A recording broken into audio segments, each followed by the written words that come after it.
Samtang mga kabat sa usa sa mga pulis nga napatay sa tamong pagpang-ambos sa Ayungon, Negros Oriental kagahapon, mipadayag silang pasubo sa kahinugnon nga sa gihulagway nga strongest man sa ilang nga batch. Si Luan Mirondina sa report.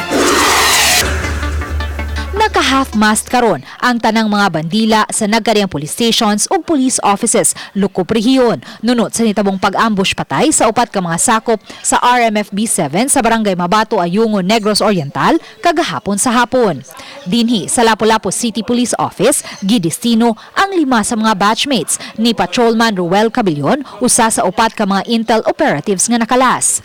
Ang 32 anyos nga si Patrolman Ruel Cabillon gihulagway nga hilumon ug labing kusgan sa ilang batch. Gani, atol sa ilang graduation sa Basic Internal Security Operations Course kon Bisok, nakadawat siyang pasidungog, isip Tarzan sa batch kun labing kusgan nga lalaking pulis. Nailhan usab siya sa alias nga komando tungod kay kanunay siyang maguna sa mga physical trainings.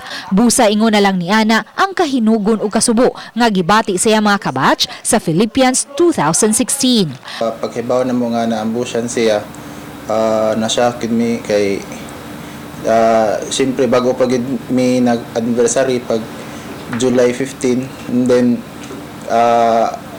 sa among ikatulong at tuig gisugat po din may kanang katalagman din among classmate ko may nakalas. Pagkailan ako sa ako classmate mabuutan siya hilumon niya sayon ra doolon kay kuan siya ba kanang na kay isulti iya jud kanon kanang tubagon ba unya may makatuo sa panghitabo mga nakalas taon ang iya kinabuhi pero proud me nga niserbisyo siya sa ato mga kapulisan labi na ang pagtabang sa mga tao.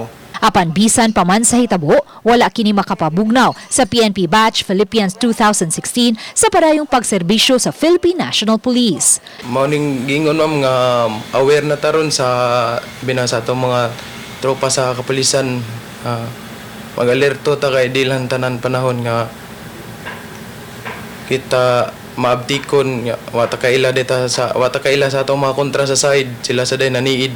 Si Patrolman Cabillon na destino sa 704th Maneuver Company sa Mabinay, Negros Oriental. Sukad mi graduate sa ilang batch sa Bisok ni adtong 2017 isip rifleman. Kagahapon, lakip siya sa mga sakop sa RMFB 7 nga gitahasan sa pagpahigayon og intel verification sa gingong presensya sa mga NPA sa sitio Yamot, Barangay Mabato, Ayungon, Negros Oriental. Apan kalit lang silang gibanhigan patay sa mga armadong tao nga gituhuang sakop sa NPA. Uban ni Rinante Quiñones, Luan Mirondina, Balitang Bisdak.